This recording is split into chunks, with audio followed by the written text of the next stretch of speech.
Okay. AP పరిస్థితికి చంద్రబాబు నాయుడు గారు in future మీరు 2 టర్మ్స్ ఇప్పుడు జగన్మోహన్ రెడ్డి గారే వస్తారంటున్నారు కదా? నెక్స్ట్ 2 టర్మ్స్ జగన్మోహన్ రెడ్డి గారు వస్తారు. 2024, 29 ఎవరు జగన్మోహన్ రెడ్డి వస్తాడు, ముఖ్యమంత్రి ఆయనే అవుతారు. మరి ఆయన పార్టీ ఆయన అంటే వస్తాడు. మీ నోట్ నుంచి చెప్పాలి. జగన్మోహన్ రెడ్డి గారు 2024లో మరియు 2029లో ఆయనే ఆంధ్రప్రదేశ్ రాష్ట్రానికి ముఖ్యమంత్రిగా ఉండబోతా ఉన్నారు. డామ్ షూర్ గా ఇది రికార్డ్ అవుతుంది కదా బాబు, రికార్డ్ చేస్తున్నా. ఆ తర్వాత అయినా చంద్రబాబు నాయుడు గారు ముఖ్యమంత్రి అయ్యే అవకాశం ఉందా? ఏందమ్మా రాసుకొచ్చుకుంటా ఏంది 200 ఏళ్ళు బతుకుతాను బడే ఉన్నావు నువ్వు, నాకు అర్థమైతలేదు. అంటే 74 ఏళ్ళు ఇప్పటికే మీరు అన్నారు తెలంగాణలో రేవంత్ రెడ్డి గారు సీఎం కాదమ్మా, 74 ఏళ్ళు ఆయనకు రాజకీయ గండం ఉంది, పరిస్థితులు అనుకూలంగా లేవు కాంగ్రెస్ పార్టీకి అని చెప్పారు. ఏపీలో జగన్మోహన్ రెడ్డి గారు 2 టర్మ్స్ వచ్చిన తర్వాత ఏమైనా సిచ్యువేషన్స్ బ్యాడ్ గా వెళ్లే అవకాశం కనిపిస్తుంది? ఏం లేదు. ఇంకా రేపు 2024లో జగన్మోహన్ రెడ్డి సీఎం అయినాక టీడీపీ అనే పార్టీ ఏడు ఉంటుంది. ఓకే, తర్వాత చూద్దాం కదా. ఆ పార్టీ 29 వరకు సస్టైన్ అయినప్పుడు కదా, ఆ పార్టీ అప్పటి వరకు సస్టైన్. ఇప్పుడు నేను ఇంతకుముందు చెప్పిన 2017లో ఒక ఇంటర్వ్యూలో చెప్పిన ఏమని అంటే, రాజశేఖర్ రెడ్డి లాగా మారిన జగన్మోహన్ రెడ్డి గారిని చూస్తారు మీరు అని చెప్పిన. అన్నట్టుగానే ఆయన మారిండు. మారిన తర్వాత ఆయనకు జనాల్లో లీడర్లు నమ్మకం వచ్చింది. అట్లనే ఇంకో మాట చెప్తున్నా ఇప్పుడు నీ తరపున, కేసీఆర్గా మారబోతున్న జగన్మోహన్ రెడ్డిని చూస్తారు 24లో. అర్థమైందా డైలాగ్?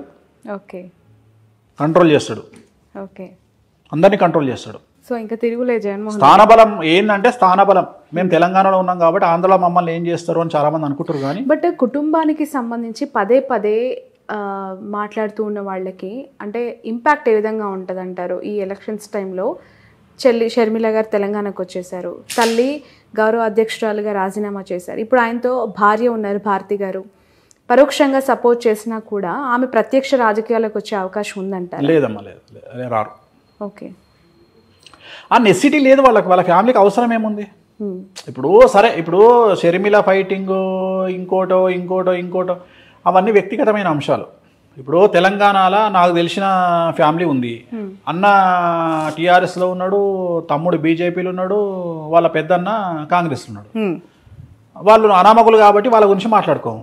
ఇది సీఎం ఫ్యామిలీ కాబట్టి మాట్లాడుకుంటున్నాం. అట్లా ఎన్ని ఫ్యామిలీలు లేవు తెలంగాణలో? నాకు తెలిసిన వాళ్ళు మస్తు మంది ఉన్నారు. ఓకే, సో అది కామన్ కదా, దాన్ని పెద్ద విశేషించి మాట్లాడుకోవాల్సినటువంటి అవసరం లేదు. వాళ్ళ జాతకరీత్యా ఉంటుంది. షర్మిల జాతకము, షర్మిల ఆంధ్రప్రదేశ్లో ఎంపీ కావాలి అంటే జగన్మోహన్ రెడ్డి చెప్పినట్టు ఉంటుంది. అన్న నాకు ఎంపీ అంటది, రాజ్యసభ ఇస్తాడు, ఎంపీ ఇస్తాడు, పోతుంది. ఆమె జాతకంలో రాజయోగం అనుభవించే పరిస్థితి లేదు కాబట్టి వ్యతిరేకమైన నిర్ణయాలు తీసుకుంటుంది. So actually nothing but decision. ఆమె తీసుకునే నిర్ణయాలు ఆమె జీవితము. ఆమె పార్టీ పెట్టినా, తెలంగాణలో కాంగ్రెస్ పార్టీకి పోయినా, లేకపోతే ఇంకో మాట మాట్లాడినా, ఇవన్నీ కూడా రాజకీయ జాతకపరమైన అంశాలే కదా. సో ఆమె తీసుకునే నిర్ణయాలు, ఆమె మాట్లాడే మాటలు ఆమె జీవితాన్ని డిసైడ్ చేస్తాయి. ఎలా ఉండబోతుంది అంటారు షర్మిల యొక్క పెద్ద గొప్పగా ఉండదు. ఓకే, షర్మిల గారు జగన్ దగ్గరికి పోతే హ్యాపీగా ఉంటుంది ఆమె జీవితం. ఆయన లేకుండా ఆమెను ఊహించుకోలేం. వెళ్ళే అవకాశం ఉందంటారు? ఎందుకంటే నీకు బాగా క్లోజ్ అమ్మా, నాకు తెలుసమ్మా. నీకు అమితమైనటువంటి ప్రేమ, నీకు చాలా క్లోజ్ షర్మిల. ప్రొఫెషన్ వేరు, వ్యక్తిగత మామూలుగానే అంటున్నా తల్లి. చెప్పట్లేదు. చాలా మందికి ఏంటంటే, ఇప్పుడు నేను మీకు డీకే శివకుమార్ అత్యంత సన్నిహితుడు అంట, కానీ ఆ సన్నిహితం ఎంతవరకు ఉండాలో అంతవరకే.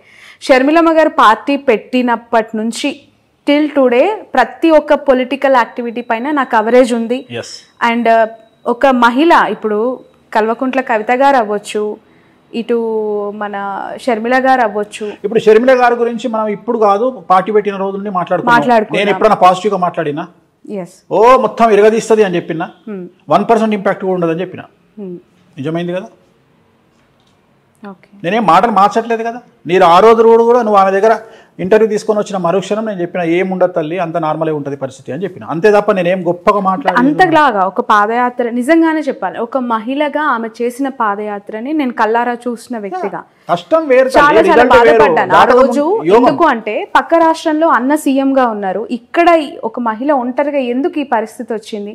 మోరోవర్ అన్న గెలుపులో ఆమె పాత్ర ఉంది, ఆమె భాగస్వామ్యం ఉన్నప్పుడు ఇక్కడ ఎందుకు పెట్టింది అనేది నాకు పదే రేజ్ అయిన క్వశ్చన్. దానికి ఇప్పటివరకు నాకు ఆన్సర్. జాతకపరమైన విశ్లేషణ అంతే, వాళ్ళ వ్యక్తిగతమైన నిర్ణయాలు. Actually nothing but decision. అదే చెప్తున్నా కదా. ఆ నిర్ణయం ఎందుకు తీసుకున్నారు అంటే దానికి మనం ఏం చెప్తాం? ఇప్పుడు మన గ్యాప్స్ అనేవి ఉన్నాయంటారా? ఖచ్చితంగా నాకు కుటుంబం పట్ల అవగాహన లేదు, వ్యక్తిగతమైనటువంటి అంశాల జోలికి నేను వెళ్ళను. నేను జాతకపరంగా మాట్లాడతా నేనేమంటా, ఇదే షర్మిల గారు నా దగ్గరకు వచ్చి, అనిల్ గారు నా దగ్గరకు వచ్చి, ఏమండి ఒక మాట మాకు ఒక ఐడియా అడ్వైజ్ ఇవ్వండి అంటే, ఎంబడే మీ దుకాణం బంద్ చేసి జగన్ గారిని కలవండి అని చెప్తా. ఎందుకు అక్కడ పోయి కూర్చుంటే మీకు ఆల్రెడీ ఏదో పదవి ఇస్తాడు, హ్యాపీగా ఎంజాయ్ చేస్తారు లైఫ్, ఒక సీఎం చెల్లెగా లైఫ్ ముందుకెళ్తుంది, ఇంత కష్టాలు మీరు పడాల్సిన అవసరమే లేదని చెప్తాను నేను. కానీ వాళ్ళు మనం అడగరు, మనం చెప్పాం, అయిపోయింది. సో ఇట్లనే astrology is nothing but decision. వారసులకి సంబంధించిన ప్రశ్న ఇది. కేసీఆర్ గారు ముఖ్యమంత్రిగా 2 టర్మ్స్ చేసిన తర్వాత ఇప్పుడు గెలిచి ముఖ్యమంత్రి పదవికి రాజీనామా చేశారు. కానీ కొడుకును ముఖ్యమంత్రి స్థాయిలో సొసైటీలో ప్రొజెక్ట్ చేశారు. నెక్స్ట్ 5 yearsలో కేటీఆర్ గారు ఆ స్థాయిలో ఎమర్జ్ అవుతారు పీపుల్లో అనేది ఒక మాట వినిపిస్తోంది. చంద్రబాబు నాయుడు గారి వారసుడు లోకేష్ గారి గురించి ప్రస్తావిస్తూ ఉన్నారు. లోకేష్ గారు ముఖ్యమంత్రి అయ్యే అవకాశం కానీ, పాదయాత్రను మరొకసారి దిగ్విజయంగా నాన్ స్టాప్గా స్టార్ట్ చేసి ఎండ్ చేసే పరిస్థితి కానీ, పీపుల్స్ లీడర్గా ఎస్టాబ్లిష్ అయ్యే అవకాశం కానీ ఉందా అని చెప్పి ఇక ఇండివిజువల్గా చెప్పగానే ఇద్దరికి లేదు, ఇద్దరు ముఖ్యమంత్రుల కొడుకులకు లేదు. ఒకటే ఆన్సర్లో 2 సమాధానాలు. ఇటు కేసీఆర్ గారు అబ్బాయి కేటీఆర్ కానీ, బట్ కంపారిటివ్లీ ఈరోజు ఇప్పుడు కూడా సిరిసిల్లలో ఆయన మళ్ళీ విక్టరీ. మళ్ళీ నువ్వు అన్ని జనరలైజ్డ్, నేను ఆస్ట్రాలజర్ అమ్మా, పొలిటికల్ అనలిస్ట్ కాదు.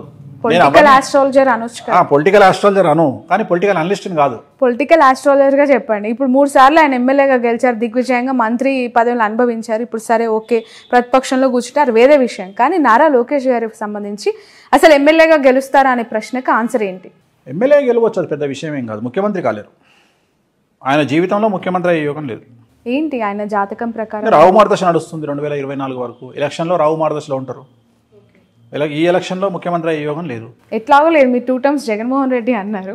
సో ఇన్ ఫ్యూచర్ ఆయన జాతకం ఓకే గెలుస్తారా నెక్స్ట్ 24లో? ఆయన గెలవడం పెద్ద విషయం కాదు, నేను అదే చెప్తున్నా. 2025 ఎలక్షన్ కాబట్టి 24లో ఎమ్మెల్యే గెలిచే అవకాశం ఉంది. ఎమ్మెల్యేగా మంగళగిరి నుంచి. మంగళగిరి పోటీ చేస్తాడా ఇంకోటి మనం డిసైడ్ చేయలేం కదా. చాలా మందికి అర్థం కాని ఒక క్వశ్చన్, $1 million ప్రశ్న. చంద్రబాబు నాయుడు గారి అరెస్ట్ విషయంలో మీరు ఇందాకన్నా జూనియర్ ఎన్టీఆర్ ఎందుకు స్పందించలేదు అని చెప్పి, మీరేమనుకుంటున్నారు గురూజీ? అంటే ఎందుకు అంత సైలెంట్గా ఉండాల్సి వచ్చింది ఆయన?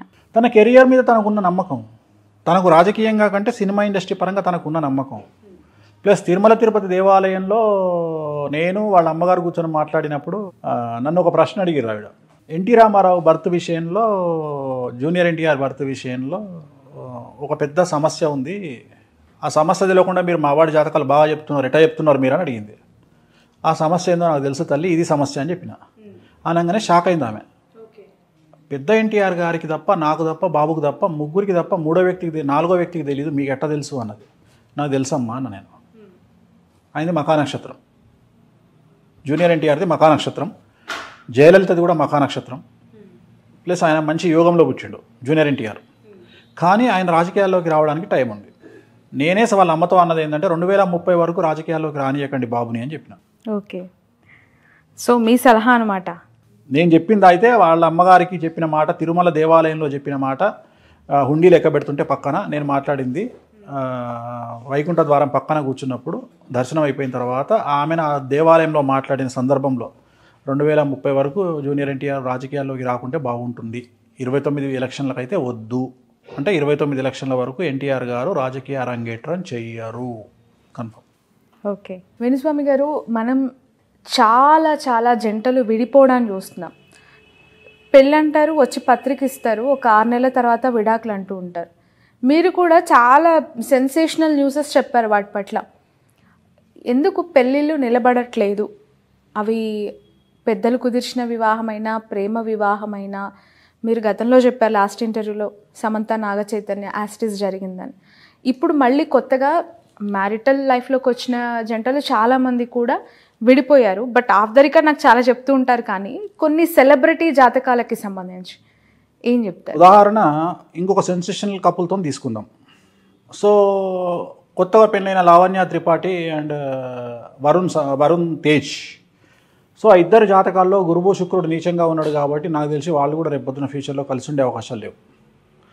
సో ఏమైపోయింది అంటే, నేను ఇట్లా చెప్పంగానే వీడికి ఏం పని లేదా, పాట లేదా, వీడు పెళ్ళిళ్ళు చేసుకుంటుంటే డివోర్స్ అని మొత్తుకుంటుంటే వీడికి పిచ్చి లేచిందా అన్నట్టు అయిపోయింది. నేనేం చెప్తున్నా అంటే, ఈ పెళ్లి చేసుకొని విడిపోవడం కంటే చేసుకోకుండా తగలడం రా అని నేను చెప్తున్న పాయింట్.